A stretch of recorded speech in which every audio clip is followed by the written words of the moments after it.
Hello friends, in this discussion we are continuing our Polity Made Simplified series, Polity Simplified series। और आज के discussion में हम जो है कि अपने directive principle of state policy जो कि हमारा नेक्स्ट चैप्टर है हमारी पॉलिटी सीरीज में, उसको हम यहाँ डिस्कस करेंगे। और ब्रीफली हम जो है कि पूरे directive principle of state policy हमारे प्रीलिम्स के साथ साथ थोड़ा मेंस ओरिएंटेड होकर इस डिस्कशन को कंटिन्यू करेंगे और हम इस चैप्टर के बारे में वन बाय वन करके सारी चीज़ों को समझेंगे।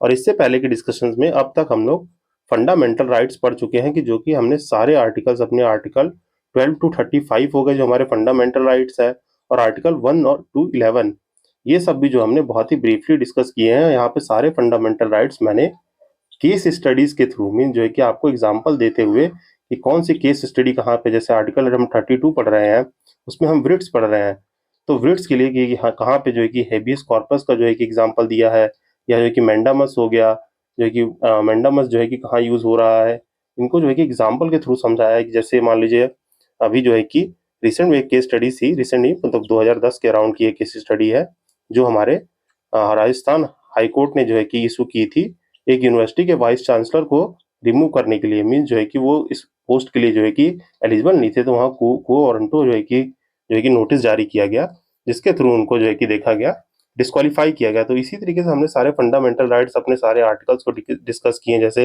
हमने आर्टिकल 12 डिस्कस किया, तो उसको जो है कि वहाँ पे जो है कि स्टेट की डेफिनेशन है, तो वहाँ स्टेट की डेफिनेशन में कौन सा केस है, हमारा RD सिटी वर्सेस जो है कि एयरपोर्ट अथॉरिटी ऑफ इंडिया, जिससे जो है कि सुप्रीम कोर्ट ने रूल किया कि टेस्ट ऑफ इंस्ट्रूमेंटलिटी निकल के आया, टेस्ट ऑफ इंस्ट्रूमेंटलिटी निकल के आया, जिससे हम जो है कि स्टेट डिफाइन कर सकते हैं कोई बॉडी कोई ऑर्गेनाइजेशन स्टेट के अंडर आती है कि नहीं। तो आइए ये सब जो है कि अगर आपने नहीं देखा है तो आप जो है कि प्लेलिस्ट से आप उन वीडियोस को गो थ्रू कर सकते हैं। और हम इस डिस्कशन में अपने directive principle of state policy की बात करेंगे।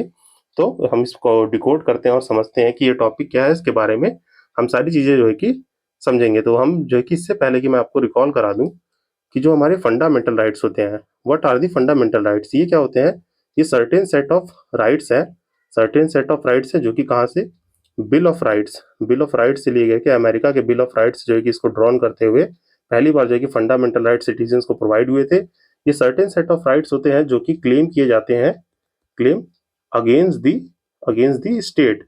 और जैसा कि मैं बता रहा हूँ स्टेट की डेफिनेशन कहाँ प्रोवाइड है, हमारे आर्टिकल 12 में प्रोवाइडेड है, और बता चुका हूँ RD सिटी वर्सेस जो airport authority of India case में। तो ये जो है कि सर्टेन राइट्स हैं जो कि हम स्टेट के अगेंस्ट जो है कि स्टेट के अगेंस्ट हम क्लेम करते हैं, जिससे हम जो है कि इंश्योर कर सके कि सबको जो है कि सोशली जो है कि जस्टिस प्रोवाइड कर सके। हम जो है कि अपनी पॉलिटिकल डेमोक्रेसी को स्टेबल करने के लिए, पॉलिटिकल डेमोक्रेसी को इंश्योर करने के लिए ये हमारे फंडामेंटल जो है कि राइट्स हमारे कॉन्स्टिट्यूशन में प्रोवाइडेड है in the part 3 from article 12 to 35। तो ये हमारे फंडामेंटल राइट्स हैं। ये बेसिकली मैं इसलिए बता रहा हूँ क्योंकि यहाँ हम जो है कि यूज करके इसको जो है कि directive principle of state policy भी समझेंगे। और ये फंडामेंटल राइट क्या होते हैं, ये हमारे enforceable enforceable by court, mean जो है कि हमारा सुप्रीम कोर्ट जो है, सुप्रीम कोर्ट जो है कि इसका प्रोटेक्टर एंड गारंटर है। तो ये आप याद रखेंगे। और ये क्या होते हैं, fundamental rights as from the previous session हम जानते हैं ये एनफोर्सेबल बाय कोर्ट है, और जो है कि जस्टिएबल इन नेचर है, जस्टिएबल इन नेचर। और इनका मतलब क्या होता है, इनका मतलब भी मैं समझाता हूँ। मीन्स जो है कि मान लीजिए जस्टिएबल इन नेचर इनको इसलिए बनाया गया, मीन्स फ्रॉम आर्टिकल 14 टू जो आपका आर्टिकल 18 है राइट टू इक्वालिटी हो गया, 19 टू 22 राइट टू फ्रीडम हो गया। अगर मान लीजिए कोई आर्टिकल आपका जो है कि ऐसी 32 तक जितने भी आर्टिकल है, ये सब जो है कि इसमें से कोई आर्टिकल आपका वायलेट हो रहा है, मीन जो है कि कोई भी राइट आपका वायलेट हो रहा है, तो you can directly walk into the supreme court for is एनफोर्सबिलिटी। Mean जो है कि आप इसको इन्फोर्स कराने के लिए, आप अपने वायलेशन को बचाने के लिए कि आप एक्सप्लॉइट ना हो, तो डायरेक्ट आप सुप्रीम कोर्ट जा सकते हैं। इसीलिए इनको जस्टिएबल बनाया गया, क्योंकि हमारे जो है कि कॉन्स्टिट्यूशन मेकर जो फोर फादर्स थे वो जानते थे कि इक्वालिटी इंडिया में जो है कि बहुत ही इनइक्वालिटी सी है, तो उसको जो है कि इक्वल करने के लिए हमारे फंडामेंटल राइट्स को एनफोर्सेबल और जस्टिएबल इन नेचर बनाया गया। तो आइए इसी के साथ जो है कि आपको आई होप इतनी चीजें समझ में आ गई होंगी। जो हमारे फंडामेंटल राइट्स है वो क्या है, हम क्लेम करते हैं अगेंस्ट द स्टेट, ये आपको याद रखना है। और ये एनफोर्सेबल जस्टिएबल क्यों बनाए गए हैं ये आपको समझ में आ गया होगा। देन जो है कि हम मूव करते हैं अपने इस टॉपिक पे, जो कि हमारा टॉपिक है आज का, directive principle of the state policy. अब देखिए सर्टेन सेट ऑफ राइट्स दे दिए है ना, और हमारे प्रियम्बल में क्या बात है, प्रियम्बल में भी हमारे लिखा गया है प्रियम्बल में कि हमारे कॉन्स्टिट्यूशन में जो है कि सबको सोशल, पॉलिटिकल और इकोनॉमिक जस्टिस मिलेगा। सोशल, पॉलिटिकल और इकोनॉमिक जस्टिस जो है कि प्रोवाइडेड किया जाएगा सबको। अब उन सब चीजों को करने के लिए मीन जो है कि जो भी सर्टेन राइट्स हम देंगे उसके लिए हमें पॉलिसी फ्रेम करनी होगी ना। अब वो पॉलिसी कौन फ्रेम करेगा? वो स्टेट करेगा फॉर्म। मीन जो है कि कुछ इन सर्टेन राइट्स को या जो है कि हमें जो भी अचीव करना है अपना सोशियो इकोनॉमिक गोल, सोशियो इकोनॉमिक गोल जो है कि हमारा सोशियो इकोनॉमिक सबको जो है कि जस्टिस देना है, तो उसके लिए हमें पॉलिसी चाहिए। And who frame this policy? This policy is framed by the state, and while framing this policy state must remind that he has to be considered certain principle which act as the directives to making the policy. तो इसीलिए जो है कि ये directive principle of the state policy का chapter हमारे constitution में रखा गया है। आई होप जो है कि इसका थोड़ा आपको मतलब अब समझ में आ गया होगा। जो कि पॉलिसी जो कि स्टेट फ्रेम करेगा सर्टेन प्रिंसिपल और डायरेक्टिव्स को फॉलो करते हुए। ऑन दिस बेसिस मींस इसके जो है कि इन बेसिस पे हम जो है कि डायरेक्टिव प्रिंसिपल को ऐसे डिफाइन कर सकते हैं that directive principle can be define जो कि आइडियल्स है should be keep in mind while making the policies and enacted the law, mean enacting law. तो जो है कि कोई भी स्टेट जो है कि कोई पॉलिसी बना रहा है या लॉ को एनेक्ट कर रहा है तो वो जो है कि इन सब बातों का ध्यान रखेगा। और ये they are the constitutional instruction to the legislative, executive and administrative matters. Mean जो है कि ये कॉन्स्टिट्यूशनल इंस्ट्रक्शन है। मीन जो है कि ये मियर एक कॉन्स्टिट्यूशनल इंस्ट्रक्शन दिए गए हैं। मीन जो है कि इंस्ट्रक्ट करेंगे लेजिस्लेटिव, एग्जीक्यूटिव और एडमिनिस्ट्रेटिव मैटर्स में। अगर मान लीजिए यहीं पे क्वेश्चन फ्रेम हो जाता है कि क्या लिमिटेशंस है, मीन जो है कि DPSP are the limitations on the legislation और एग्जीक्यूटिव, तो ये स्टेटमेंट हमारा गलत होगा। क्यों? ये क्योंकि ये लिमिटेशंस नहीं है, ये खाली एक कॉन्स्टिट्यूशनल इंस्ट्रक्शंस है। तो you should keep in mind कि ये जो है कि खाली लिमिटेशंस नहीं है, ये खाली एक इंस्ट्रक्शन है जो कि कहाँ से ड्राइव किए हैं, जो कि हमने हमारे गवर्नमेंट ऑफ इंडिया एक्ट 1935 में, ये जो है कि रिसेंबल करता है instrument of the instruction from the government of India act 1935, जो कि वॉइसरॉय को सर्टेन जो है कि इंस्ट्रक्शन थे कि वो कैसे अपने एडमिनिस्ट्रेटिव मैटर को हैंडल करेगा। सो ये जो है कि वहां से इंश्राइन किया गया है। तो आई होप जो है कि आपको इसका मतलब थोड़ा क्लियर हो गया होगा, जो कि हमारा चैप्टर है डीपीएसपी। नाउ मूविंग फर्दर, इसका कुछ कॉन्स्टिट्यूशनल प्रोविजन और जो है कि आगे चीजें देखते हैं। ये हमारे कॉन्स्टिट्यूशन में कहाँ मेंशन है? In the part 4 from the article 36 to 51। ये जो है कि हमारे कॉन्स्टिट्यूशन में पार्ट 4 में 36 आर्टिकल से लेके 51 तक में हमारे डीपीएसपी मेंशन है। और बात की जाए तो देखिए जो आर्टिकल 36 और 37 है, they basically talks about the state which is same as the definition of state in the article 12 of the constitution, and this 37 talks about the application of DPSP। means जो है कि एप्लीकेशन ऑफ डीपीएसपी जो है कि हमारा जो है कि डायरेक्टिव प्रिंसिपल जो है कैसे अप्लाई होंगे। और यहीं पे बताया गया है कि ये जो है कि आपके non enforceable by the court है। मीन जो है कि आपके डायरेक्टिव प्रिंसिपल नॉन एनफोर्सेबल है। मीन जो है कि ओरिजिनली देखा जाए तो फैक्चुअली देखा जाए तो 38 से आपकी 51 में जो है डायरेक्टिव प्रिंसिपल जो है कि प्रोवाइडेड है, जो कि स्टेट पॉलिसी में फ्रेमिंग की हेल्प करेगा। तो ये आपको जो है कि ब्रीफली याद रखना है। ये हमारे पार्ट 4 में 36 टू 51 जो है कि ऑल डीपीएसपी है, जिसमें से पहले दो जो है कि डेफिनेशन और एप्लीकेशन पे बात करते हैं, बाकी जो है कि डायरेक्टिव प्रिंसिपल्स हैं। देन जो है कि ये पॉइंट मैंने आपको समझा दिया कि एक इंस्ट्रूमेंट ऑफ इंस्ट्रक्शन है जो कि हमारे government of India act 1935 to the viceroy है। और ये प्रोविजन जैसे कहाँ से लिए गए, जैसे हमारे फंडामेंटल राइट्स थे, they are derived from the USA means American constitution से लिया गया है, वहां के बिल ऑफ राइट से। तो इसी तरीके से जो हमारा ये डीपीएसपी है वो Irish constitution mean constitution of the Ireland से लिया गया है हमारा डीपीएसपी, विच इटसेल्फ जो है कि ये खुद जो है कि आयरिश कॉन्स्टिट्यूशन कहाँ से इन्फ्लुएंस है? आपका स्पेनिश कॉन्स्टिट्यूशन से, जो कि ये खुद इन्फ्लुएंस है। तो मीन जो है कि ओरिजिनली देखा जाए तो डीपीएसपी कहाँ मेंशन है? स्पेनिश कॉन्स्टिट्यूशन में, पर हमारे यहाँ जो है कि आयरिश कॉन्स्टिट्यूशन से डीपीएसपी को ड्राइव किया गया है। एंड जो है कि doctor B R Ambedkar describe the DPSP as the noble features of the Indian constitution. में जो है कि इसको जो है कि noble features of Indian constitution कहा गया है। और ये क्यों कहा गया है?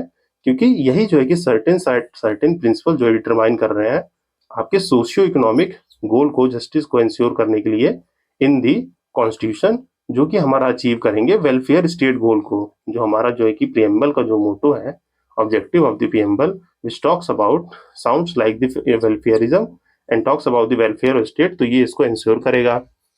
देन जो है कि एक और फिलोसफर हैं पॉलिटिकल साइंटिस्ट जो है कि ग्रेविन ऑस्टिन, इन्होंने जो है कि डीपीएसपी प्लस फंडामेंटल को जो है कि कैसे डिस्क्राइब किया है? They are the philosophy, soul and the conscience of the constitution. Mean जो है कि अगर हम directive principle of state policy and fundamental rights को एक साथ जो है कि देखें तो it's basically is the philosophy soul and conscience of the constitution mean जो है कि यही पूरे जो है कॉन्स्टिट्यूशन को होल्ड करते हैं।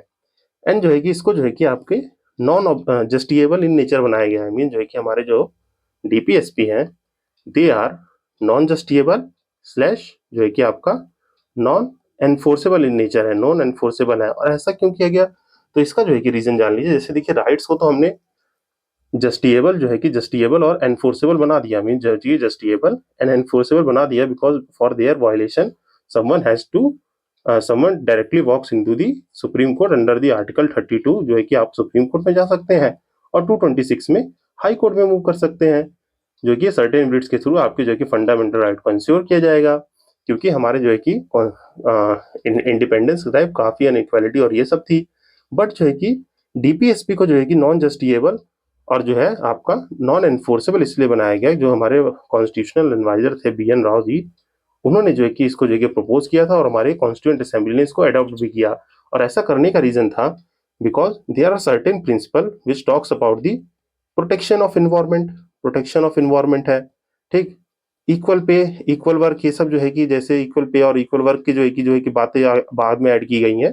यहाँ पे प्रोटेक्शन ऑफ इन्वायरमेंट से आप समझिए कि जैसे प्रोटेक्शन ऑफ इन्वायरमेंट डीपीएसपी में है और हमारे पास क्या था, हमारी इकोनॉमी जो थी एग्रीकल्चर ड्रिवन थी और हमारी इकोनॉमी बहुत ही लो थी उस वक्त।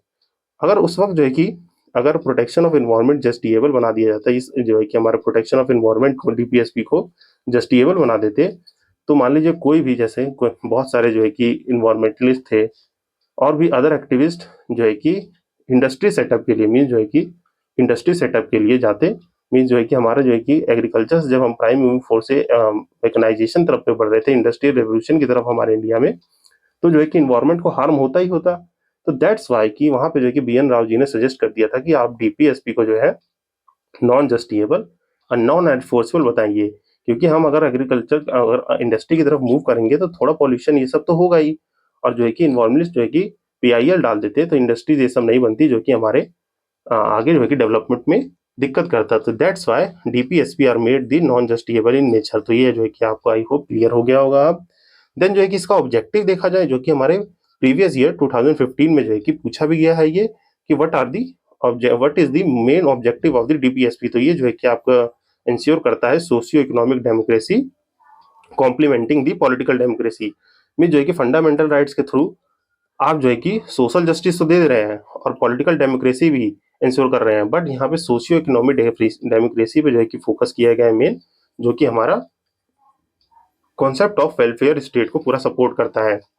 यहाँ पे आप एक जो है कि क्रक्स याद रखेंगे, और वो क्रक्स क्या है कि यहाँ पे जो है कि हमें सोशियो इकोनॉमिक डेमोक्रेसी और जस्टिस की बात हुई है। मीन जो है कि सोशियो इकोनॉमिक डेमोक्रेसी एंड जो है जस्टिस की बात हुई है हमारे कॉन्स्टिट्यूशन में।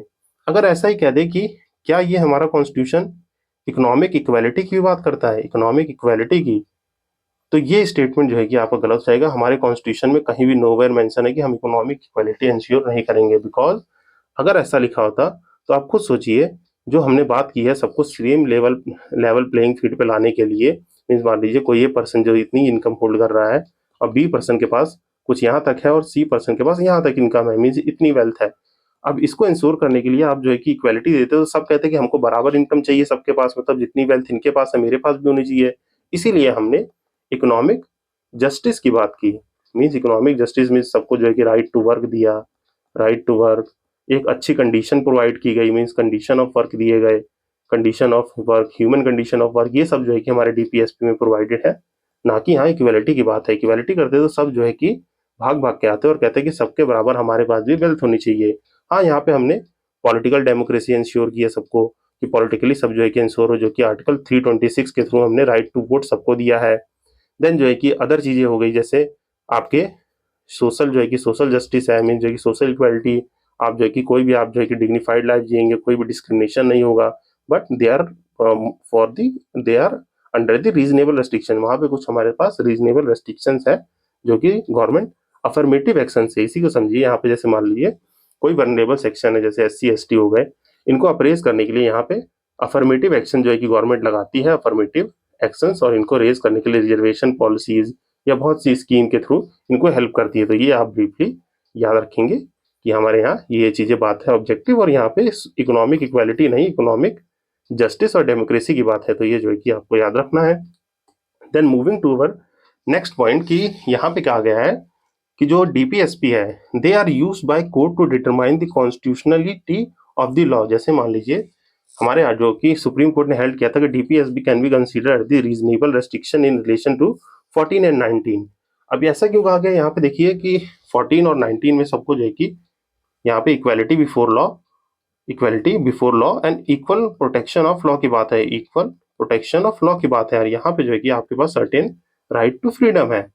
और यहाँ पे जो है कि अगर मान लीजिए सर्टेन प्रोविजंस इन दी डीपीएसपी जो है कि हमारा 39 जो है कि आपका बात करता है सबको लिविंग वेजेस और इन सब से रिलेटेड, जिसमें जो है कि 6 सेक्शंस है, अभी हम आगे देखेंगे। तो इनके डिस्प्यूट में अगर आ रहा है कि राइट टू इक्वालिटी और फ्रीडम ऑफ एक्सप्रेशन को अगर वो थोड़ा रीजनेबल रेस्ट्रिक्शन लगा रहा है तो they are justifiable by the court में, जो है कि कोर्ट जो है कि वहाँ पे सर्टेन रीजनेबल रेस्ट्रिक्शन लगा सकती है इनके ऊपर। और इसके ऊपर जो है कि यही है conflicts of fundamental rights and DPSP, जो कि हम अभी इसी डिस्कशन में आगे जो है कि लेटर ऑन समझेंगे। तो यहाँ ब्रीफली जो है कि ये आप जान लीजिए, यहाँ जो है कि वैलिडिटी दी जाती है डीपीएसपी को।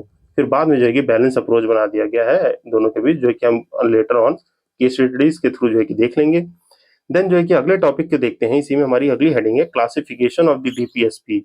अभी क्लासिफिकेशन ऑफ जो डीपीएसपी है, पहली बात तो ये याद रखना है they are the on the basis of convenient of study, means जो है कि कन्वीनियंट ऑफ स्टडी के बेसिस पे जो है कि किया गया है, ना कि नोवेयर जो है कि मेंशन कॉन्स्टिट्यूशन में। ये जो है कि हमारे जो भी पॉलिटिकल साइंटिस्ट होते थे उन्होंने जो है कि इसको जो है कि क्लासीफाई इसलिए किया कि हम इजीली अंडरस्टैंड कर सकें, या जो है कि हमारे फोर फादर्स जो थे उनके कुछ प्रिंसिपल को इसमें एंसराइन किया गया है। तो उस बेसिस पे हमारे कन्वीनियंट ऑफ स्टडी के बेसिस पे जो है कि इसको क्लासीफाई किया गया है, ना कि कॉन्स्टिट्यूशन ऐसा कोई एज सच क्लासिफिकेशन जो है कि हमको प्रपोज करता है। तो ये आप याद रखेंगे। और जो है कि डीपीएसपी जो है कितने पार्ट्स में क्लासीफाई है, they are classified in 3 part, जो कि सोशलिस्ट, गांधीयन और लिबरल इंटेलेक्चुअल। अब इसका मतलब जान लेते हैं।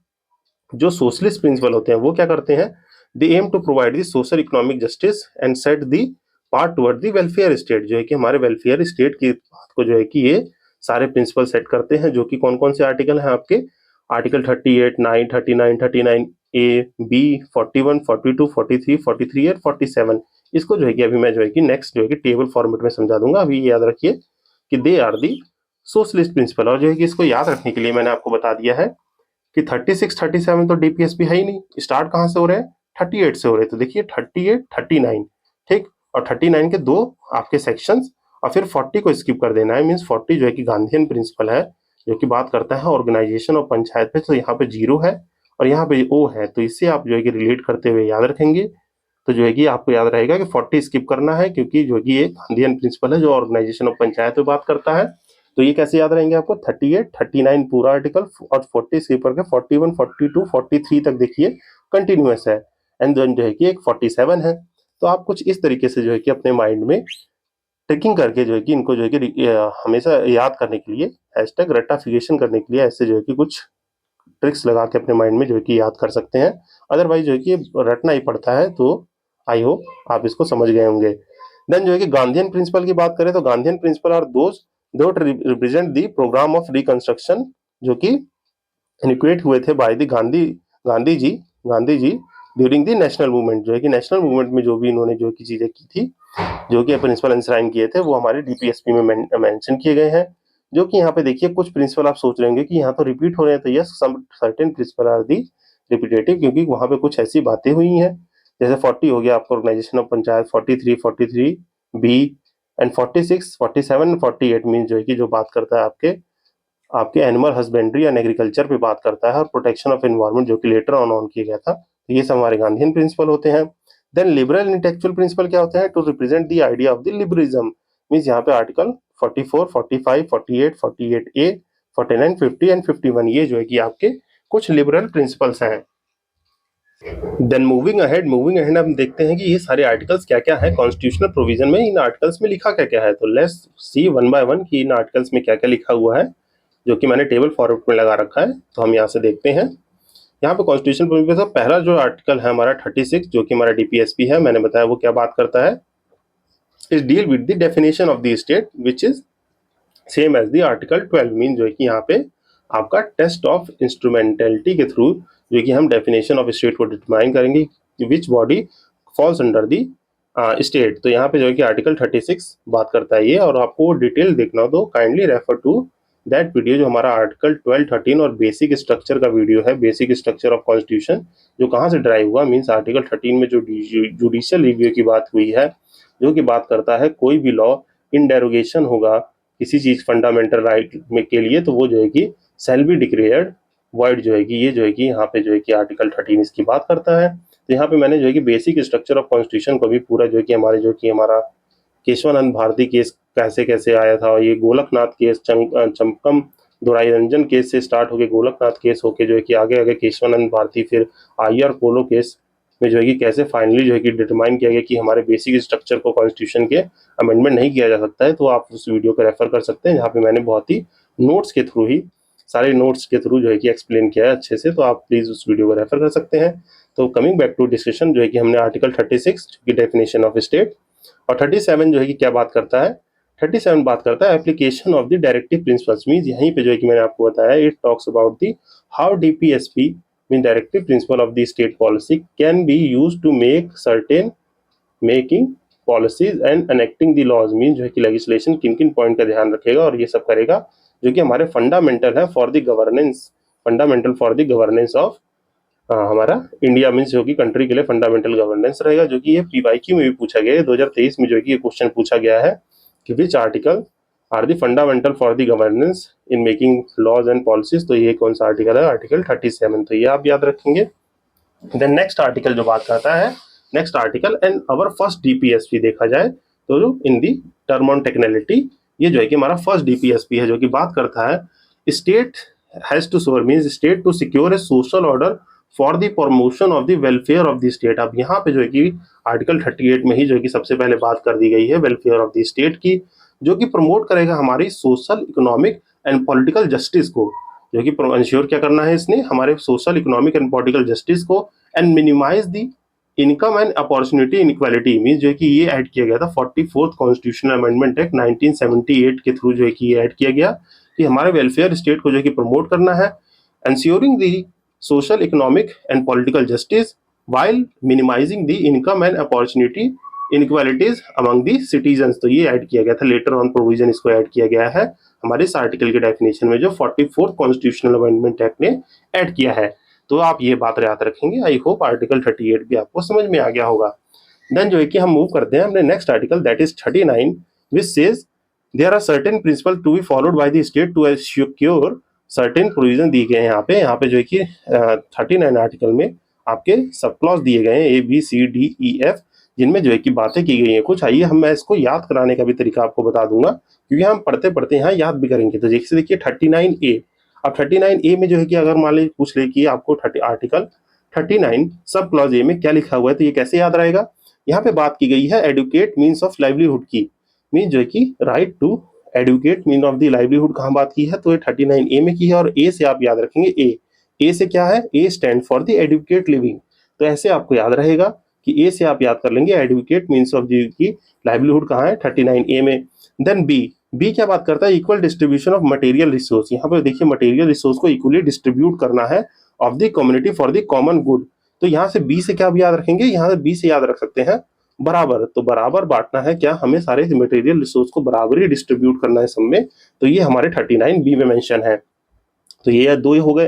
एंड नेक्स्ट जो है कि बात करता है C, prevention of the concentration of wealth, जो कि हमारे प्रीवियस ईयर 2021 में इस क्वेश्चन को पूछा भी गया है कि कंसंट्रेशन ऑफ वेल्थ को कौन प्रिवेंट करता है, कौन सा डीपीएसपी, तो वो आर्टिकल 39 और उसका सब क्लॉज सी। तो ये कैसे याद रखेंगे, सी से है कंसंट्रेशन और सी स्टैंड फॉर कंसंट्रेशन। जैसे ए स्टैंड फॉर एडवोकेट था, एडुकेट मीन्स ऑफ लाइवलीहुड, और सी स्टैंड फॉर जाएगा कंसंट्रेशन। तो ये आप याद रखेंगे। देन डी बात करता है आपकी equal pay for equal work, mean जो है कि मैन वुमेन कोई भी हो, अगर वो इक्वल वर्क कर रहे हैं तो उनको पे भी आपको इक्वली ही करना पड़ेगा। यहाँ पे किसी भी तरह से आप डिस्क्रिमिनेट नहीं कर सकते हैं कि मैन को ज्यादा देंगे या वुमेन को कम देंगे। इट डजेंट मीन कि वो कौन है इर्रिस्पेक्टिव ऑफ दिस। तो equal pay for equal work, यहाँ पे आप जो है कि थोड़ा हिंदी वर्ड जो है कि आप जानते हैं हम लोग जो है कि बहुत ही फन सेंस में कहते हैं कि दिहाड़ी कर रहे हैं, दिहाड़ी कर रहे हैं, और जो कि यूज भी होता है कि दिहाड़ी जो है कि दी जाएगी, एक दिन की दिहाड़ी कितनी है, तो ऐसे याद कर सकते हैं दी से दिहाड़ी, और दिहाड़ी करते वक्त ही इक्वल पे और इक्वल वर्क में जो है कि आपको दिहाड़ी मिलेगी। देन जो है कि नेक्स्ट है ई, ईस्ट के लिए क्या है सब क्लॉज ई में, prevention of the health and strength of the workers, mean यहाँ पे हेल्थ की बात हो रही है। ई स्टैंड फॉर इमरजेंसी, जैसे हेल्थ खराब होता है तो जो है कि तुरंत आप कहाँ भागते हैं, इमरजेंसी वार्ड में भागते हैं, तो ये ऐसे आप याद रख सकते हैं, ई फॉर इमरजेंसी, तो जो है कि हमारे वर्कर्स को स्टैंड करेगा। देन जो है कि F, opportunity for the healthy development of children, अब यहाँ पे चिल्ड्रन को फुल्ली डेवलप करना है, जो कि हमारा कॉन्स्टिट्यूशन हमारा इस पे इंस्ट्राइन करता है कि चिल्ड्रन को फुल्ली डेवलप करें। एफ से फुल्ली डेवलपमेंट की बात है, तो यहाँ चिल्ड्रन की बात है फुल्ली डेवलपमेंट, जो कि इसमें later on 42nd constitutional amendment act से ये चीज प्रोविजन ऐड किया गया था। तो आई होप जो है कि 39 को याद करने के लिए आपको ये थोड़ा सा जो है कि माइंड निमोनिक जो है कि समझ में आएगा, जिसमें हम ए से क्या याद रखेंगे, एडवोकेट, बी से याद रखेंगे बराबर से इक्वल मटेरियल डिस्ट्रीब्यूशन, सी से कंसंट्रेशन ऑफ वेल्थ, डी से equal pay for equal work, and E से इमरजेंसी, तो हेल्थ की इमरजेंसी को प्रिवेंट करना है, और एफ से फुल्ली डेवलप करना है चिल्ड्रन को। तो आई होप ये आपको याद हो गया होगा। देन इसी में हमारा जो है कि एक अलग से जो है कि क्लॉज ऐड किया गया 39 क्लॉज ए, तो ये आपने याद रखना है। इसमें जो है कि equal justice for free legal add की बात की गई है, जो कि 42nd कॉन्स्टिट्यूशनल अमेंडमेंट एक्ट से इसमें ऐड किया गया होगा। अगर आपको यहाँ पे कंफ्यूजन है कि इसको जो है कि सब क्लॉज पढ़ रहे हैं, इसको जो है कि क्लॉज पढ़ रहे हैं, तो ये मैं प्रीवियस वीडियो में बता चुका हूँ, यहाँ भी बता चुका हूँ। देखिए जैसे ये 39 लिखा है, ये आर्टिकल 39 है, इसके आगे कैपिटल ए है तो ये इसका क्लॉज है, और अगर इसके आगे स्मॉल है मीन्स 39 ए लिखा हुआ है तो ये इसका सब क्लॉज है। अगर यही देखा होगा आपने कहीं कहीं आर्टिकल 39 और फिर 1 लिखा होगा और फिर ये लिखा है, तो ये जो है कि आर्टिकल 39 का सेक्शन 1 का सब क्लॉज ए है। अगर यही जो है कि आर्टिकल 39 सेक्शन 1 और ए लिखा रहेगा तो आर्टिकल 39 के सेक्शन 1 का क्लॉज ए है। तो इसको जो है कि ऐसे प्रोनाउंस किया जाता है। तो इस आर्टिकल में आपको आई होप ये चीज प्रीवियस सेशन में भी बताया था, यहाँ पे आपको रिकॉल हो गई होगी। अगर नया था तो हैशटैग नॉलेज एडिशन हो गया होगा। देन जो है कि हम मूव करते हैं अपने नेक्स्ट आर्टिकल पे, जो कि हमारा जो है कि 39 ए है, जो ऐड किया गया था 42nd कॉन्स्टिट्यूशनल अमेंडमेंट एक्ट 1976 में, जो कि equal justice of free legal add की बात करता है, जो हमारे नालसा से अलाइन करता है, जो हमारा national assistant legal security act है, जो कि हमारा 1995 में अराउंड, ये जो कि आप एक बार जो क्रॉस चेक कर लीजिएगा, अराउंड यही है 1995 का जो है कि एक्ट है, जो कि इक्वल जस्टिस और फ्री लीगल एड की बात करता है। इसमें क्या है कि कोई भी वर्नेबल सेक्शन या जो है कि low income means economic weaker section है, इकोनॉमिकली वीक है, तो उसको जो है कि कोर्ट जो है कि जस्टिस इंश्योर करने के लिए आपके केस को लड़ने के लिए लॉयर और ये सब जो है कि प्रोवाइड करेंगे, लॉयर प्रोवाइड करेंगे। तो ये सब जो है कि यहाँ पे मेंशन है आपके फ्री लीगल एड में। Then article 40 talk about the organisation of the panchayat, जो है कि हमारे प्रीवियस ईयर में पूछा गया है। और यहाँ पे जो है कि ऑर्गेनाइजेशन ऑफ पंचायत से आपको क्या याद आना चाहिए, 73rd कॉन्स्टिट्यूशनल अमेंडमेंट एक्ट 1992 में रिकॉग्निशन ऑफ द पंचायत हुआ था इन दी पार्ट 9, जो कि शेड्यूल 11 में जो कि ऐड किया गया था। 74 से क्या हुआ था, शेड्यूल 12 जो कि म्यूनसिपैलिटी की बात करता है, जो कि 9A में है। देन जो है कि ये सब चीजें आपको याद आ जानी चाहिए, जो कि फंडामेंटल राइट्स में हम कर चुके हैं। देन जो है कि देखते हैं, सॉरी फंडामेंटल राइट्स में अदर डिस्कशन मैंने जो है कि ये भी बताया हुआ है, ये जो है कि आगे जब हमारा यूनियन का चैप्टर आएगा तो उसमें जो है कि और डिटेल से पढ़ेंगे। देन जो है कि आर्टिकल 40 हो गया। Then 41 talks about the right to work, education and public assistant in the certain cases. तो यहाँ पे आर्टिकल 41 इंश्योर करता है कि सबको जो है कि राइट टू वर्क है, मीन्स जो है कि no one should be disregarded, means जो है कि अगर वो वर्क करना चाहता है तो उसको राइट टू वर्क इंश्योर किया जाएगा, सबको एजुकेशन इंश्योर की जाएगी। ठीक, तो यहाँ पे पब्लिक असिस्टेंट है सर्टेन केसेस में, जो कि हमारा आर्टिकल 41 बात करता है इसकी। Then next article 42, it talks about the provision for the just human conditions of the work and maternity relief. जो यहाँ पे आप देखेंगे जो हमारे मैटरनिटी लीव जो है वुमेन्स को दी जाती है, अब तो पैटर्नल लीव भी आ गई है, पैटर्नल लीव, तो ये हमारे इसी आर्टिकल 42 के अंडर जो है कि प्रोविजन है। दैट्स वाई जो हमारी स्टेट गवर्नमेंट्स है, मीन जो है कि state government slash union government, they have to provide the maternity leave as well as the now from the supreme court judgments, जो है कि पैटर्नल लीव्स की भी बात हो गई है। और यहाँ पे आपकी ह्यूमन कंडीशन होगी, मीन्स जो है कि आपको जो है कि जो भी आपका एम्प्लॉयर है, employer does not mean that कि मीन्स जो है कि आप एम्प्लॉई हैं तो आपसे जो है कि वो किसी भी कंडीशन में, मीन्स इन नो कंडीशन जो है कि वो आपसे ज्यादा वर्क करा सकता है। तो ये आपको ब्रीफली याद रखना है। Then moving to our next DPSP, जो कि हमारा आर्टिकल 43 ये क्या बात करता है, यहाँ लिविंग वेज और etcetera for the workers, mean जो है कि यहाँ पे जो है कि सर्टेन जो है कि लिविंग वेज और ये सब जो है कि प्रोविजंस है आपके देने के, जो आर्टिकल 43 में बात है। एंड 43 ही बात एक बात करता है जो कि 42nd कॉन्स्टिट्यूशनल अमेंडमेंट एक्ट से जोड़ा गया है। यहाँ पे participation of worker in the management of the industry, mean जो है कि यहाँ से जो है कि आप ड्राइव कर सकते हैं, ऐसे इमेजिन थिंक कर सकते हैं। जो यूनियन फॉर्मेशन है, जो ट्रेड यूनियंस या यूनियंस बनती है किसी इंडस्ट्री में जो कि पार्टिसिपेट करें, है ना, सारे वर्कर्स की बात जो है कि हायर अथॉरिटी तक पहुंचाएं, तो यहाँ पे participation of worker in the management of industry का मतलब यही है। इसको जो है कि ऐड किससे किया गया था, 42nd कॉन्स्टिट्यूशनल अमेंडमेंट एक्ट से। देन इसी में जो है कि नेक्स्ट प्रोविजन जो कि इसका क्लॉज बी ऐड किया गया था, जो कि promotion of the cooperative societies की बात करता है, जो कि 97 कॉन्स्टिट्यूशनल अमेंडमेंट एक्ट इन दी 2011 में ऐड किया गया था। तो ये आर्टिकल 43 हो गया जो हमारे living veg etcetera for the workers पे बात करता है। देखिए यहाँ पे मैंने सॉर्ट आउट करके रख दिया है कि हम प्रीलिम्स में जो है कि ऐसे ही बिल्कुल रिलेट करके याद रखें, क्योंकि अगर हम बेयर एक्ट पढ़े तो उसमें बहुत लंबा से लिखा है, 3-4 लाइन स्टेटमेंट में लिखा हुआ है, जैसे लक्ष्मीकांत में लिखा हुआ है। तो अगर आप वहां से जो है कि रीड आउट किए होंगे और यहाँ पे जो है कि ये चीज़ें रिकॉल हो रही हैं और मैं वो चीज़ें बता ही दे रहा हूँ जितनी काम की हैं, तो ये हमारा जो है कि एक value addition as plus as बहुत ही क्विकली जो है कि ये सब चीज़ें रिवाइज हो जा रही हैं। देन जो है कि इसको देख लिया हमने। Then 44 talk about the uniform civil code for the citizens. यहाँ पे जो है कि uniform civil code for the citizens की बात हो रही है। मीन्स सबके ऊपर जो है कि law will be implemented same, mean सभी के ऊपर जो है कि लॉ सेम अप्लाई होगा irrespective of their religious law. और जो है कि मैरिज जो है, मैरिज से जो है कि मीन जो है कि रिलीजन में अलग अलग रिलीजन में अलग अलग मैरिज लॉ है। तो यहाँ पे जो है कि यूनिफॉर्म सिविल कोड यही बात करता है, सारे जो मैरिज लॉ है, डाइवोर्स लॉ हो गए, इनहेरिटेंस लॉ हो गए, इनहेरिटेंस लॉ, ये सब सबके लिए जो है कि सेम अप्लाई हो, जो भी हमारे इंडियन सिटीजन्स है, तो उनके लिए आर्टिकल 44 जो है कि प्रोवाइड करता है uniform civil code. And such state जो है कि इंडिया में उत्तराखंड स्टेट जो है कि उत्तराखंड जो है कि हमारा पहला स्टेट है जिसने जो है कि यूसीसी जो है कि अप्लाई कर दिया है। और यहाँ पे आप गोवा से जो है कि कंफ्यूज ना हो, क्योंकि गोवा ने वहाँ पे वो सिविल कोड था, मीन जो है कि पोर्टुगीज जो सिविल कोड था जो वहाँ पे यूज होता था, सिटीजन सिविल कोड, तो वो था जो है कि एक गोवा में वो यूनिफॉर्म सिविल कोड नहीं था, वो जो है कि एक सर्टेन सेट ऑफ कोड था जो कि अप्लाई होता था। तो इससे जो है कि आपको कंफ्यूज नहीं होना है। देन जो है कि नेक्स्ट है आर्टिकल 45 जो कि provision for the early childhood care और education below the age of 6 years. ये जो है कि बात करता है जो भी मतलब चाइल्डहुड केयर है अर्ली और education children below the 6 years, तो ये जो है कि हमारे आर्टिकल 45 में बात है। और यही जो है कि सिमिलरली आर्टिकल 28A में जो कि हमारे 86 कॉन्स्टिट्यूशनल अमेंडमेंट एक्ट 2002 में ऐड किया गया था, तो वहाँ पे जो है कि राइट टू एजुकेशन प्रोवाइड है फ्रॉम 6 to 14 ईयर्स, जो है कि सबको जो है कि सारे बच्चों को above the age of 6 to 14 years, वो हमारे आर्टिकल 21 में बात है। यहाँ पे इससे कंफ्यूज नहीं होना है, 45 में बात तो की गई है एजुकेशन के लिए, but children below the 6 years जो है कि यहाँ पे जो है कि ये मेंशन है, तो ये आपको याद रखना है ब्रीफली।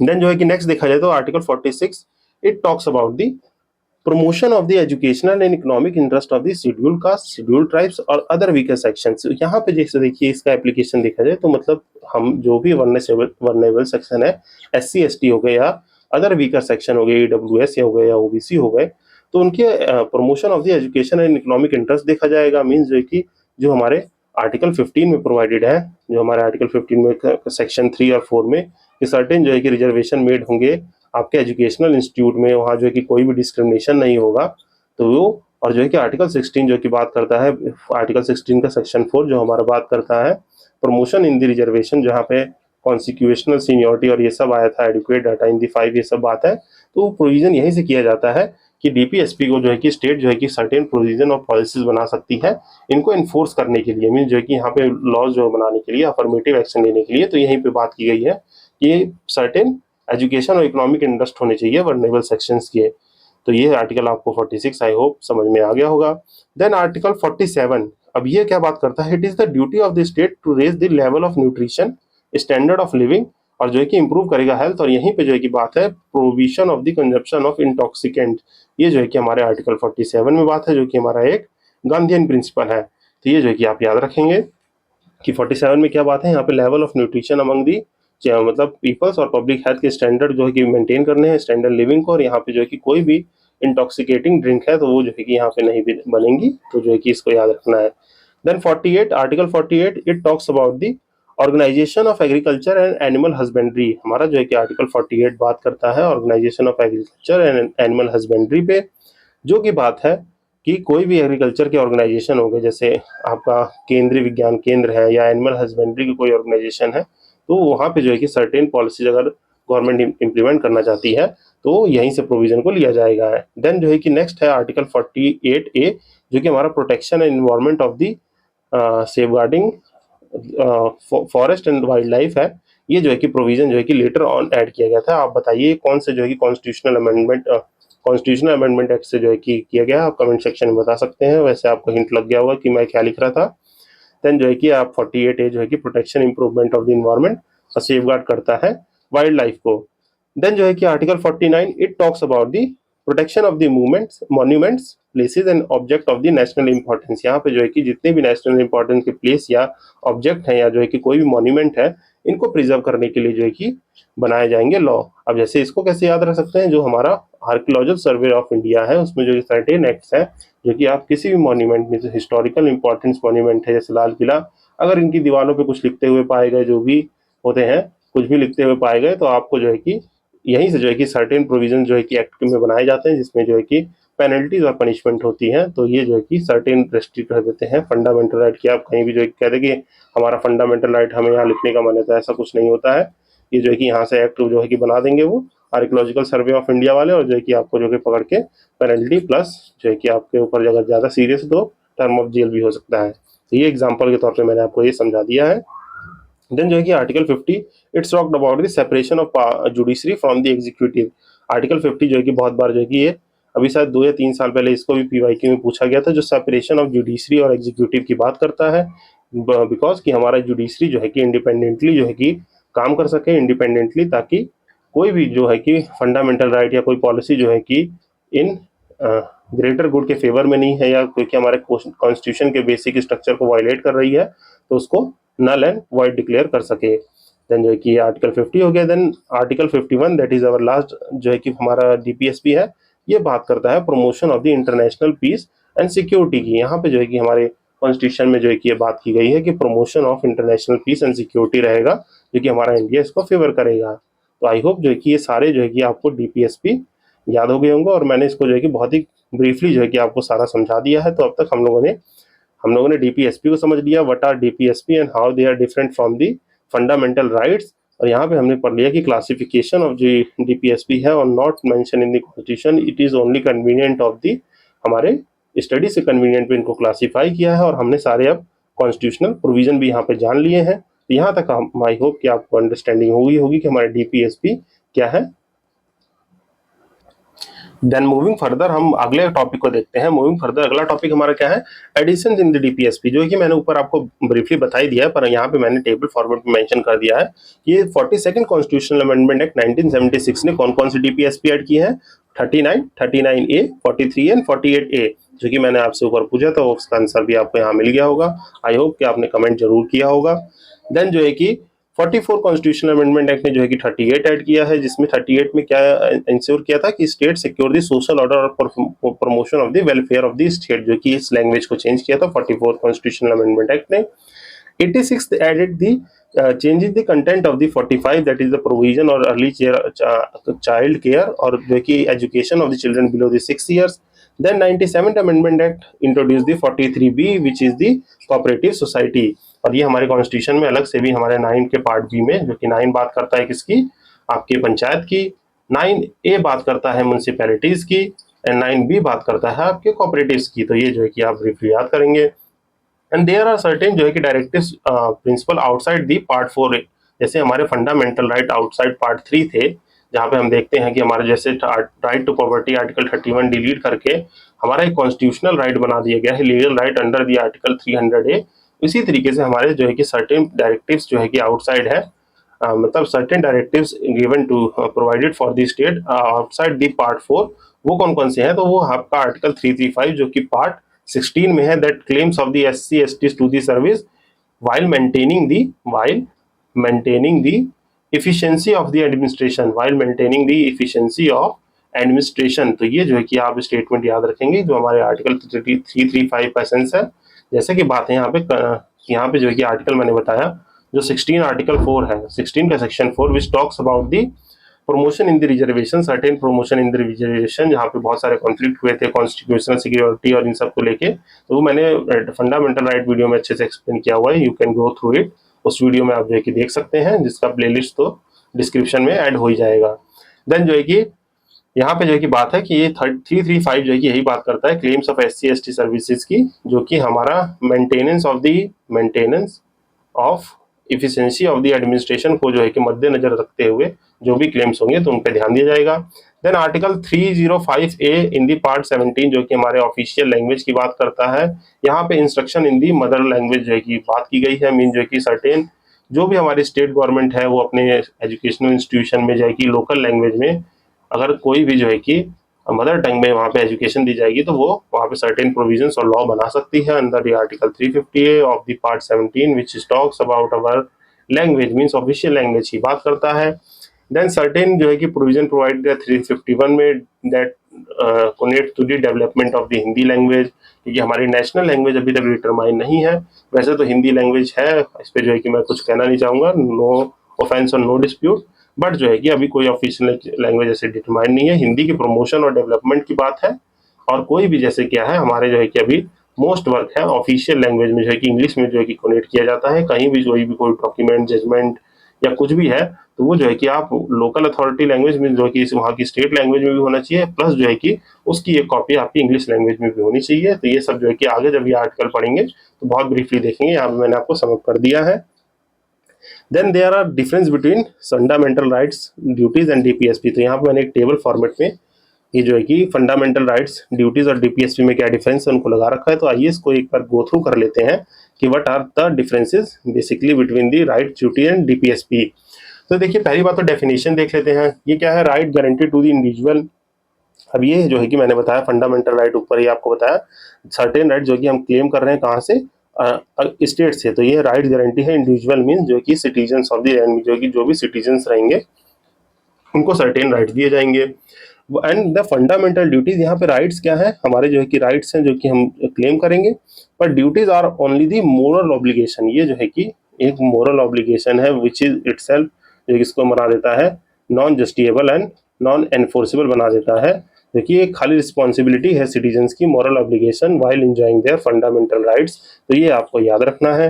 देन DPSP क्या है, it is the guideline for the state governance में, जो कि लॉ और पॉलिसी को बनाने के लिए स्टेट जो भी चीज यूज करेगी ये गाइडलाइन है उसके। तो डेफिनेशन आई होप जो है कि आपको क्लियर हो गई होगी। देन अगला जो है कि ये बात है आर्टिकल 12 से 35 में है, ये 36 से 51 में है, and this is added by later in the 51A। Mean जो है कि ये भी जो है कि आगे जब हम नेक्स्ट चैप्टर पढ़ेंगे फंडामेंटल ड्यूटीज में तो उसमें जो है कि डिटेल प्रोविजन बताऊंगा, पर ये ओरिजिनली हमारे कॉन्स्टिट्यूशन में नहीं प्रोवाइडेड थे। ये जो है कि आपके 42nd कॉन्स्टिट्यूशनल अमेंडमेंट एक्ट जो कि सवर्ण सिंह कमेटी ने ये अलग से नया चैप्टर ऐड कर दिया गया था आर्टिकल 51A में, जो कि हमारे सेक्शन ए में एक नया अलग चैप्टर ही ऐड हो गया फंडामेंटल ड्यूटीज का। Then seeing up the next different based on the nature, means यहाँ पे जो है कि हम जानते हैं कि ये जो है कि हमारे फंडामेंटल राइट जस्टिएबल एंड एनफोर्सेबल है, जो मैं के ऊपर समझा चुका हूँ। एंड ये दोनों जो है कि नॉन जस्टिएबल एनफोर्सेबल है, that is the guide to the state policy. But here are certain provision जो है कि पार्लियामेंट बाय लॉ और एक्ट इनको एनफोर्स करने के लिए सर्टेन प्रोविजन बना सकती है। जैसे मान लीजिए कोई DPSP है, जैसे आपका राइट टू लिविंग वेज वाला जो है, मीन जो है कि मनरेगा एक्ट बना है, मीन्स आप ऐसे समझिए मनरेगा एक्ट जो कि Mahatma Gandhi national rural urban guarantee act है, which assures the 100 days of the employment in 1 year of the one household member जो कि कार्ड होल्डर है मनरेगा का। तो वो जो है कि bye act this MNREGA act जो है कि आपके आर्टिकल 43 जो कि हमारा लिविंग वेज और जो कि इन सब की बात करता है, तो वो एक्ट के थ्रू जो है कि इम्पोज किया जाएगा। तो इनको एनफोर्स करने के लिए सर्टेन एक्ट की जरूरत पड़ती है, और इसको नहीं आप डायरेक्ट सुप्रीम कोर्ट में जा सकते हैं। देन एनफोर्समेंट की बात करें तो देखिए ऑटोमेटिकली एनफोर्स होते हैं court in the law article 32 and 226। यहाँ पे वॉलंटरी कंप्लायंस रिक्वायर होते हैं स्पेशल लॉ, जैसे जो कि हमारा नेशनल फ्लैग एक्ट है, जो हमारा flag act and honour act है, उसमें जो है कि respect of the national anthem अगर आप नहीं कर रहे हैं, तो अगर आपने जो है कि फ्लैग को बर्न कर दिया या डिसरिस्पेक्टफुली ट्रीट किया है तो आपके ऊपर एक्शन लिए जा सकते हैं, जो कि यहाँ पे स्पेशल लॉ के थ्रू होते हैं। और इनका जो है कि रिक्वायर्ड लेजिस्लेशन होता है, जैसे मैंने आपको मनरेगा वाला एग्जांपल दिया, तो ये जो है कि पॉइंट क्लियर हो गया होगा। देन सेक्शन, यहाँ पे सैंक्शन देखें तो यहाँ पे लीगल सैंक्शन है, इंडिविजुअल के वेलफेयर फोकस के लिए यहाँ पे कोई ऐसा लीगल सेक्शन नहीं है। यहाँ पे मॉरल जो है कि सेंक्शन है जो कि कम्युनिटी को पूरा देखेंगे। ये फंडामेंटल राइट्स ये थोड़ा इंडिविजुअल ओरिएंटेड है, जबकि DPSP for the whole community oriented है। तो ये डिफरेंस आपको याद रखना है। देन अमेंडमेंट देखें तो ये can be amended but basic structure के थ्रू जो है कि कोई उन पे छेड़खानी नहीं होनी चाहिए। मीन जो है कि they can be amended but subject to the basic structure. तो ये आपको याद रखना है। This can be modified by the parliament and it can be amended to reflect the society needs. तो ये डिफरेंस याद रखेंगे। देन ओरिजिन क्या है, ये borrowed from the USA constitution, ये सोवियत मीन जो है कि यूएसएसआर का कॉन्स्टिट्यूशन था, मीन्स वहां से जो है कि इसको लिया गया था। Then it drive from the Irish constitution which still influence by the Spanish, जो कि ऊपर हम देख चुके हैं। देन स्टेट रोल यहाँ पे जो है कि रेस्ट्रिक्ट करता है स्टेट एक्शन को। यहाँ पे कोई नॉट एप्लीकेबल है, मीन जो है कि स्टेट पे कोई भी ड्यूटी इम्पोज नहीं की गई है। यहाँ पे जो है कि डायरेक्ट स्टेट एक्शन को जो है कि पुनेट करना है। मीन जो है कि ये स्टेट जो है कि कोई भी पॉलिसी या लॉ मेक कर रहा है, पॉलिसी एंड लॉ एनेक्ट कर रहा है, तो वहाँ पे इसको जो है कि डायरेक्ट एक्शन जो है कि यहीं से जो है कि ड्राइव होता है। देन जुडिशियल रिव्यू की बात करें तो लॉ जो है कि वायलेट करेंगे फंडामेंटल राइट, तो जो है कि वो आपके डिक्लेयर कर दिए जाएंगे unconstitutional review under the judicial review, जो कि हमारे आर्टिकल 13 में जैसे कि एसेंस है। देन इट इज ड्यूटीज जो है कि आप कोई भी जो है कि subject to not subject to the judicial review. और यहाँ पे जो आपका डीपीएसपी है वो courts can declare law unconstitutional. तो ये बात आप ध्यान रखेंगे, क्योंकि ब्रीफली हमने सम अप कर लिया है what are the differences in the fundamental rights, duties and DPSP. और इस अगले चैप्टर में इसको और ब्रीफली हम देख लेंगे फंडामेंटल ड्यूटीज के बारे में। Then moving to next heading जो है कि हमारी है कैरेक्टरिस्टिक्स ऑफ द डीपीएसपी। अब सर्टेन कैरेक्टरिस्टिक है डीपीएसपी का, आइए इसको जो है कि ब्रीफली जो है कि थोड़ा जो है कि सम अप कर लेते हैं। देखिए पहला कैरेक्टरिस्टिक है these are the guideline to the state for the policy making. जैसे कि मैंने बताया कि कोई भी पॉलिसी या कोई भी लॉ एनेक्ट कर रही है गवर्नमेंट, तो उसको जो है कि डीपीएसपी को कंसीडर करना है माइंड, जो कि मैंने डेफिनेशन में ही समझाया था। और इसका एग्जांपल भी दिया आपको कि मनरेगा हो गया, या मान लीजिए कोई सोशल सिक्योरिटी है, नेशनल सोशल सिक्योरिटी जो हमारा प्रोग्राम है, national assistant for the social security programme, तो जो है कि उसको जो है कि इम्पोज करने के लिए जो है कि सर्टेन पॉलिसीज बनाई जा सकती हैं। या अपलिफ्टमेंट ऑफ दी जो है कि आपके वर्नेबल सेक्शन हो गए, मैटरनिटी लीव, जो मैटरनिटी रिलीफ है अंडर डी आर्टिकल जो है कि ऊपर मैंने बताया, तो वो सब जो है कि यहीं पे प्रोवाइडेड है कि ये गाइडलाइन करेंगे स्टेट को पॉलिसी मेकिंग में। And these are the fundamental to the governance में, जो है कि हमें जैसा कि प्रीवियस ईयर में पूछा गया था, जो कि आर्टिकल 37 इसकी एप्लीकेशन और फंडामेंटल टू दी गवर्नेंस की बात करता है, तो ये प्रोवाइडेड है यहाँ पे। Then these are the positive and the moral obligation to the state, mean जो है कि ये पॉजिटिवली एफर करता है, इसका एसेंस जो है कि पॉजिटिवली है। एंड मोरल ऑब्लिगेशन है स्टेट में, मीन जो है कि स्टेट जो है कि सर्टेन जो है कि आपके पावर्स को मतलब वो रीच ना करे, आपके जो कि वेलफेयर का ध्यान रखते हुए सारी पॉलिसीज को बनाया जाए जिसमें सोसाइटी में वेलफेयरिज्म प्रमोट हो सके। देन जो है कि यहाँ पे ये जस्टिस सोशल इकोनॉमिक और पॉलिटिकल इंश्योर करते हैं, जो कि ऊपर हम जो कि देख ही चुके हैं किस तरीके से। Then these are the non enforceable, तो ये आपकी कैरेक्टरिस्टिक्स है। तो आप याद रखेंगे कि मान लीजिए कोई क्वेश्चन आता है मेंस में डीपीएसपी में, तो आप जो है कि शॉर्ट पॉइंट में इनको जो है कि लिख के या चार्ट के फॉर्म में जो है कि ऐसे बना के जो है कि यहाँ पे ये सब डाल देंगे, non enforceable, positive and moral application, तो कम टाइम में आपके अच्छे मार्क्स फैच हो सकते हैं। तो यहाँ पे हमने देखिए कैरेक्टरिस्टिक ऑफ डीपीएसपी में। Then why it is important, what is the importance of the DPSP, mean जो है कि डीपीएसपी इतना इंपॉर्टेंट क्यों, mean why this principle are important. तो यहाँ पे जो है कि आप इन हेडिंग्स में जो है कि इसको क्लासीफाई कर सकते हैं। Mean they ensure the social justice, जो कि इक्वल और सोशलिस्टिक सोसाइटी को प्रमोट करेंगे for the all round development. तो इसीलिए क्योंकि डीपीएसपी जो है कि कम्युनिटी की बात करता है। यहाँ देखिए फंडामेंटल राइट से आप सोशल जस्टिस दे रहे हैं, मीन सोशल डेमोक्रेसी को इंश्योर कर रहे हैं, बट ये जो है कि फोकस है इंडिविजुअल ओरिएंटेड है, मीन जो है कि इंडिविजुअली जो है कि आपके इंडिविजुअल के फुल्ली डेवलपमेंट पे जो है कि ज्यादा फोकस है। और यहाँ पे जो है कि as a community as a whole की बात की गई है, तो ये ऑलराउंड डेवलपमेंट कर देता है पूरी सोसाइटी को अपलिफ्ट करने में। देन यहाँ पे सर्टेन लीगल चीजें हैं जो रेस्ट्रिक्ट करेगी legislative power, helping in judging a law, और help in the policy formulation, और help the integration interpreting the constitution. अब कैसे कि ये रेस्ट्रिक्ट कर रहा है, मीन देखिए कोई भी लेजिस्लेटिव पावर को, देखिए सबसे पहली बात आपको याद रखना है DPSP are not the limitations.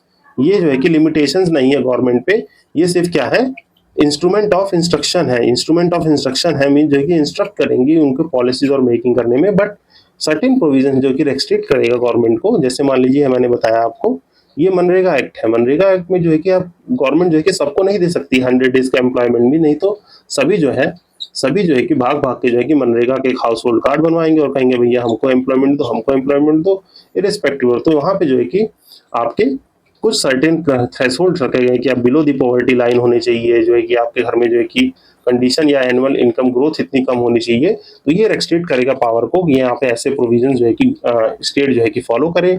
और ये judging in the law means जो है कि मैंने आपको ऊपर ही समझाया, जो आर्टिकल 14 एंड 19 है, मीन्स जो है कि 39 का कोई प्रोविजन जो है कि वॉइड हो रहा होगा तो यहाँ पे जो है कि कॉन्फ्लिक्ट रिजॉल्व करेगा सुप्रीम कोर्ट जो है कि किसी भी जॉ को जज करके और इंटरप्रेट करके कॉन्स्टिट्यूशन को। और ये हमारे पॉलिसी फॉर्मेशन में तो हेल्प करते ही हैं, जो कि हमने ऊपर अच्छे से समझ लिया है। देन जो है कि गवर्नेंस में कैसे करता है, ये supplementary to the fundamental rights है। मीन जो है कि फंडामेंटल राइट्स के इंटरप्रिटेशन में कोई दिक्कत आ रही है तो यहाँ जो है कि as for the community as a whole को देख के यहाँ पे जो है कि सप्लीमेंट किए जा सकते हैं फंडामेंटल राइट्स में। जैसे देखिए फंडामेंटल राइट्स में हमारे राइट टू एजुकेशन है, बट 6 to 14 ईयर्स के एज के लिए है, मीन जो है children of the 6 to 14 years. तो यहाँ पे क्या प्रोवाइड है, जो 0 से 6 ईयर, मीन जो है कि पहले जो है कि बच्चे स्कूल बहुत लेट जाते थे, but because of the economic upliftment of society के होलिस्टिक जो है कि डेवलपमेंट की वजह से, मीन जो है कि holistic development of the society, अब बच्चे 3 साल पे स्कूल जाने लग गए हैं। तो ये भी जो है कि इंश्योर किया गया है कि मीन्स समवन जो है कि बच्चे जो है कि अब पहले से ज़्यादा मीन्स एक्टिव एंड स्मार्ट हो गए हैं। तो यहाँ पे जो है कि इस प्रोविजन को बहुत ही पहले जो है कि ऐड कर दिया गया 0 to 6 जो है कि एज के लिए, कि वहाँ पे जो है कि चाइल्ड हेल्थ केयर एंड जो है कि आपके चाइल्ड हेल्थ केयर के साथ साथ जो है कि एजुकेशन जो है कि वो इंश्योर की जाए। और यहाँ पे चाइल्ड हेल्थ केयर जैसे सप्लीमेंट कर रहे हैं फंडामेंटल राइट्स को, इसी में जो है कि चाइल्ड हेल्थ केयर के थ्रू ही अगर कोई से गवर्नमेंट स्कूल है तो उसमें मिड डे मील की स्कीम हो गई, उसको इंश्योर किया जा रहा है कि उनकी न्यूट्रिशन लेवल ऑफ न्यूट्रिशन जो है कि बने रहे। तो ये सब चीज़ें यहाँ से हम सप्लीमेंट कह सकते हैं कि फंडामेंटल राइट्स को सप्लीमेंट कर रहे हैं। Then it checks on the government, mean जो कि चेक ऑन द गवर्नमेंट है कि वो जो है कि सारे जो है कि पॉलिसीज को जो है कि सही से इंप्लीमेंट कर रही है नहीं। Fundamental in governance and maintain the sanctity of the constitution और public opinion as a political force. तो ये सब चीज़ें जो है कि आप आई होप इस एग्जाम्पल से ये सब चीज़ें क्लियर हो गई होंगी कि कैसे कैसे हैं। देन इंटरनेशनल ऑब्लिगेशंस है फॉर प्रोमोटिंग दी पीस, जो कि आर्टिकल 51 जो बात करता है इंटरनेशनल पीस और जो है कि इंटरनेशनल पीस की। तो ये जो है कि आप देख लेंगे, ये हमारे इंपॉर्टेंस है डीपीएसपी के, जो कि आप ब्रीफली रिकॉल कर सकते हैं। देन जो है कि नेक्स्ट हेडिंग है, why are the DPSP not made justiciable by our constitution framework, जो है कि हमारे जो फोर फादर ऑफ कॉन्स्टिट्यूशन थे उन्होंने इसको जस्टिएबल क्यों नहीं बनाया। जैसे कि मैं ऊपर समझा चुका हूँ, on the time of independence हमारी जो है कि इकोनॉमिक ग्रोथ बहुत ही कम थी और हम बहुत ही पुअर नेशंस में थे। मीन जो है कि यहाँ पे बहुत ही ज़्यादा इनइक्वालिटी और जो है कि पॉवर्टी थी। अगर जो है कि इसको जस्टिएबल बना देते तो जो है कि सर्टेन प्रिंसिपल जो है कि हम फॉलो नहीं कर पाते। हमारी उस वक्त की जो है कि इकोनॉमिक कंडीशन है, उस वक्त की बजटरी मॉनेटरी पॉलिसी कुछ ऐसा नहीं था अच्छा, जिसके वजह से हम जो है कि इसको जस्टिएबल बनाते हैं। तभी जो है कि हमारा इंडिया जो है कि अभी भी डेवलपिंग फेज में है और डेवलप कर रहा है अच्छे से। नहीं तो मान लीजिए कोई भी, जैसे मैंने इन्वायरमेंट का ऊपर एग्जांपल दिया था, given the example of the environment, और इन्वायरमेंट को इन्फोर्स कराने के लिए इंडस्ट्री का जो है कि बनाना रोक दिया जाए, तो यहाँ पे जो है कि प्राइम मूविंग फोर्स जो है कि चेंज करने की बात हो रही है अभी भी, जो कि एग्रीकल्चर डोमिनेट करना है सेक्टर्स में, तो उसमें हमें दिक्कत हो जाएगी। तो ये सब पॉइंट यहाँ लिखे हुए हैं, जैसे physical capacity of India at the independence of the time, social issues जो है कि अफेक्टेड बाय द पार्टीशन, क्योंकि पार्टीशन की वजह से जो भी सोशल इशूज हुए थे उनको जो है कि रिकवर करने के लिए। देन जो है कि इंडिया की डाइवर्सिटी और वेरिएबल सोशल बैकवर्डनेस की वजह से जो है कि इसको नॉन जस्टिएबल बनाया गया था। तो आप यहाँ के टेक्निकल वर्ड्स यूज कर सकते हैं अपने आंसर में। Then what are the criticism of the DPSP के क्रिटिसिज्म भी है, मीन जो है कि यहाँ पे जो कि मैंने लिखे हैं, जैसे देखिए non enforceable just moral principles, mean जो कि एनफोर्स नहीं किया गया इनको। अगर मीन जो है कि एनफोर्सिबल नहीं बनाया गया है, मीन स्टेट के ऊपर मॉरल ऑब्लिगेशन है, चाहे तो फॉलो करे, नहीं तो वो जो है कि अपने हिसाब से स्किप करके जो है कि कुछ अपना जो है कि अपने हिसाब से जो है कि रूल में पॉलिसी इंप्लीमेंट और मेक कर सकती है। वो सर्टेन मीन जो है कि नॉट कंपलसरी है ना, मीन जो है कि एनफोर्सेबल नहीं है, तो मॉरल प्रिंसिपल है, मीन जो है कि गवर्नमेंट फॉलो कर रही है तो कर रही है। मीन जो है कि बहुत सारे लॉज देखेंगे आप जिनमें जो है कि कुछ चीजें बहुत ज्यादा वेलफेयरिज्म ओरिएंटेड नहीं रहती हैं, तो यह इसीलिए इसका क्रिटिसिज्म है। Then these are only the suggestive principle, ये खाली सजेस्ट कर सकते हैं, मीन जो है कि ये कोई बाइंडिंग चीज नहीं है कि गवर्नमेंट को करना ही करना है। फिर ये तो विजन विदाउट दी इंस्ट्रूमेंटेलिटीज, मीन जो है कि इसको विजन विदाउट इंस्ट्रूमेंटेलिटीज बोला गया है। यहाँ पे कोई विजन ऐसा नहीं रखा गया है, मीन जो है कि फिक्स टारगेट, जैसे मान लीजिए फॉर एग्जाम्पल 2047 तक हमें जो है कि विकसित भारत देखना है, तो यहाँ पे कोई भी ऐसा विजन नहीं रखा गया था जो इन इंस्ट्रूमेंटेलिटीज को यूज करके वो अचीव करे गोल को। Then vagueness and the lack of the consistency है, मीन्स यहाँ पे वीकनेस का मतलब हो गया बहुत सारे जैसे हाई वर्ड हो गए, जैसे इन्वायरमेंट प्रोटेक्ट हो गया, साइंटिफिक टेम्पर जैसे वर्ड हो गए जो कि फंडामेंटल ड्यूटीज में है। तो ऐसे वर्ड जो है कि यहाँ पे हाई थोड़े वेगनेस और मतलब फ्लो नहीं है, जो भी हमारे डीपीएसपी लिखे हुए हैं वो ऊपर नीचे जो है कि एक तरह से अरेंजमेंट की बात है कि इसका क्रिटिसिज्म है, यहाँ वेगनेस और लेक ऑफ विद इनकंसिस्टेंसी है। Then can be ignored by the legislative and executive actions में जो कि ये जो कि इग्नोर किए जा सकते हैं, मैंने बताया जैसे कि सर्टेन प्रिंसिपल को जो है कि अगर ध्यान नहीं रखते हुए गवर्नमेंट कोई भी लॉ फ्रेम करती है तो जरूरी नहीं है कि वो इनको बहुत ही ज्यादा कंसिडर करे। Then caught in the vote bank politics जैसे यूसीसी और प्रोटेक्शन ऑफ द काउ, जिनमें से आप जान ही रहे हैं कि वो वोट बैंक पॉलिटिक्स में इनका यूज किया जा सकता है on the promise of the UCC mean जो है कि सारे जो है कि कोई भी जैसे आप जानते हैं यहाँ पे जो है कि हिंदू एंड मुस्लिम दो रिलीजन जो है कि डोमिनेट है, जिनके मैरिज लॉ और इनहेरिटेंस प्रॉपर्टीज लॉज अलग अलग है। और ये जो है कि प्रोमिसरी ऑफ दी यूसीसी जो है कि देखे गवर्नमेंट अपने मैनिफेस्टो में तो है कि प्रॉमिस करके कि हम यूसीसी को इम्प्लीमेंट कर देंगे पूरे इंडिया में। तो ये जो है कि वोट बैंक पॉलिटिक्स को भी इन्फ्लुएंस करता है। और certain provision which is mention in the article 48 है जो कि प्रोटेक्शन ऑफ काउ इन सब की बात करता है। तो यहाँ पे भी थोड़ा ये इसका क्रिटिसिज्म है, तो ये सब चीजें पॉइंट आप फेच करके लिख सकते हैं। Then moving to our last topic जो कि हमारा है conflict between the DPSP and fundamental rights, जो कि हम केस स्टडीज के थ्रू जो है कि इसको ब्रीफली गो थ्रू कर लेंगे कि किस किस केस स्टडी में जो है कि क्या क्या जो है कि चीजें बताई गई हैं। तो यहाँ पे देखिए पहला केस है जो कि चंपकम दुराई रंजन केस 1951 है, जिससे हमारा जो है कि फर्स्ट कॉन्स्टिट्यूशनल अमेंडमेंट एक्ट आया था। यहाँ पे जो है कि माना गया कि जो फंडामेंटल राइट्स है वो held superior to the DPSP, mean जो है कि fundamental rights are greater than the DPSP. और यहीं पे जो कि हेल्ड किया गया था जो कि held the fundamental right can be amended by the parliament, mean जो है कि फंडामेंटल राइट्स को पार्लियामेंट अमेंड कर सकती है। और ऐसा क्यों हुआ था, क्योंकि गवर्नमेंट क्या कर रही थी उस वक्त जो है कि लैंड रिफॉर्म्स जो है कि एप्लीकेशन में लाने की काम कर रही थी, लैंड रिफॉर्म्स जो है कि लाने का काम कर रही थी, जिसकी वजह से क्या कर रही थी जो भी बड़े जमींदार थे उनके लैंड्स को जो है कि डिस्ट्रीब्यूट कर रही थी among the small and marginal farmers को डिस्ट्रीब्यूट किया जा रहा था। तो यहीं पे जो है कि देखा गया कि आपके राइट टू प्रॉपर्टी का वायलेशन हो रहा है, जो भी जमींदार है उसका। तो गवर्नमेंट ने यहाँ पे जो है कि इस केस में जो है कि सुप्रीम कोर्ट ने बता दिया चलो कि आप जो है कि फंडामेंटल राइट को अमेंड किया जा सकता है पार्लियामेंट के थ्रू। तो यहाँ पे जो है कि हेल्ड कर दिया गया फंडामेंटल राइट और held superior to the DPSP, जो कि सोशल जस्टिस की करने के लिए ये सब किया जा सकता है। देन गोलकनाथ केस 1967 में क्या हुआ, यहाँ पे बताया गया fundamental rights for the sacrosanct in the nature, जो कि इसको जो है कि अमेंड जो है कि करने के लिए आप अमेंड नहीं कर सकते हैं। ये जो है कि होली बुक मीन जो है कि होली मीन्स पवित्र, और जो है कि एक मूल धारणा है मीन जो है कि एक बेसिक स्ट्रक्चर के अंदर तो नहीं, बेसिक स्ट्रक्चर उस वक्त इवॉल्व होना शुरू हुआ था जहाँ पे पैसिव जुडिशरी शुरू हुई थी, तब जो है कि जुडिशरी ने ये सब चीजें करना डॉक्ट्राइन लाना शुरू किया था। तो यहाँ पे हेल्ड किया गया कि it was held that fundamental right can not be amended. तो यहाँ पे याद रखेंगे यहाँ कॉन्फ्लिक्ट चल रहे थे डीपीएसपी और फंडामेंटल राइट्स में। तो पहले बार कह दिया गया कि डीपीएसपी में जो है कि अमेंडमेंट कर सकते हैं, यहाँ पे कहा गया कि अमेंड नहीं कर सकते हैं आप।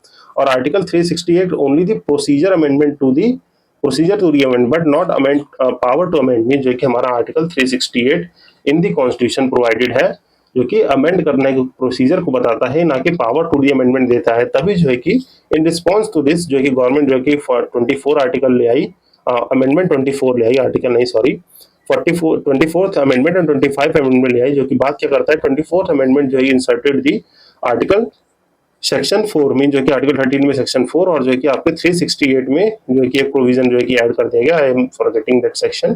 तो यहाँ पे जो है कि दो सेक्शन ऐड कर दिए गए जो कि क्या क्या कर दिए गए, कोई भी जो है कि जो कोई भी amendment means any amendment made by the parliament will not come under the purview of judicial review, means जो है कि जुडिशियल रिव्यू के परव्यू से आउट कर दिया आपका इसने जो है कि आर्टिकल सेक्शन 3 के जो है कि 13 के जो है कि सेक्शन 4 और जो है कि 368 में जो है कि एक सेक्शन ने इन दोनों को अमेंड कर दिया, 24 ने जो कि प्रोविजन ऐड कर दिया अलग अलग, और कह दिया कि जुडिशियल रिव्यू से जो है कि अमेंडमेंट जो है कि आउटसाइड ऑफ परव्यू हो जाएगा। तो ये 24 ने कर दिया। एंड 25th अमेंडमेंट ने क्या किया कि आपके आर्टिकल 30 के सेक्शन को ऐड कर दिया 31C में, जो कि इसने ऐड किया गया कि जो कि ऐड क्या किया इस सेक्शन ने मीन 25 अमेंडमेंट एक्ट में आपका आर्टिकल 31C जो है कि ऐड हुआ, which made the 39B mean जो है कि आपका आर्टिकल 39 जो कि एक सर्टेन प्रिंसिपल की बात करता है। 39B क्या है, आपके इक्वल मटेरियल रिसोर्स का डिस्ट्रीब्यूशन है, जो मैंने आपको बी से याद कराया था बराबर से इक्वल मटेरियल डिस्ट्रीब्यूशन, और सी से कंसंट्रेशन ऑफ वेल्थ। ये दोनों चीज जो है कि ग्रेटर देन है आपके 14, 19 और यहाँ 21 है, सॉरी इसको जो है कि नहीं 31 ही हो गई, राइट टू प्रॉपर्टी ब्रीच नहीं हुआ था। तो ये जो है कि आपको याद रखना है 14, 19 और 31, जो कि ये 21 मुझे ये इसलिए याद है कि ये golden triangle of the fundamental rights कहलाता है, आर्टिकल 14, 20 और 19 और 21, जो कि आयर कोहिलो केस, आयर कोहिलो केस में जो है कि इसको जो है कि किया गया था कि कोई भी जो है कि लॉ इन तीनों आर्टिकल को अगर वॉइड मीन्स जो है कि ब्रीच कर रहा है, वायलेट कर रहा है, तो उसको जो है कि उस लॉ को नल एंड वॉइड डिक्लेयर कर दिया जाएगा।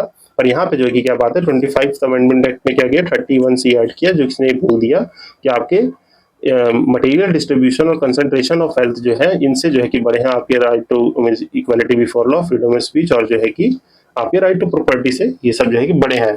देन जो है कि यहाँ पे एक और चीज बताई गई कि फंडामेंटल राइट जो है कि पार्लियामेंट जो है कि टेक अवे कर सकती है। लेटर ऑन जो कि आपने देखा भी 31 को डिलीट कर दिया गया।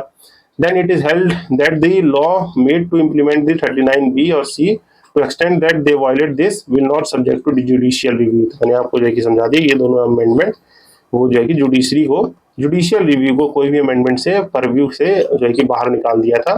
फॉर विच जो है कि हम आगे देखते हैं कि जो इसी केस में हमारे फर्स्ट कॉन्स्टिट्यूशनल अमेंडमेंट एक्ट के बाद जो है कि 9 शेड्यूल इसीलिए ऐड किया गया था। 9 शेड्यूल में मेन प्रोविजन यही है कि जुडिशियल रिव्यू के परव्यू से बहुत सारे लॉ एंड एक्ट जो है कि हटा दिए गए थे, जिसको 9 शेड्यूल को black hole of the constitution भी कहा जाता है।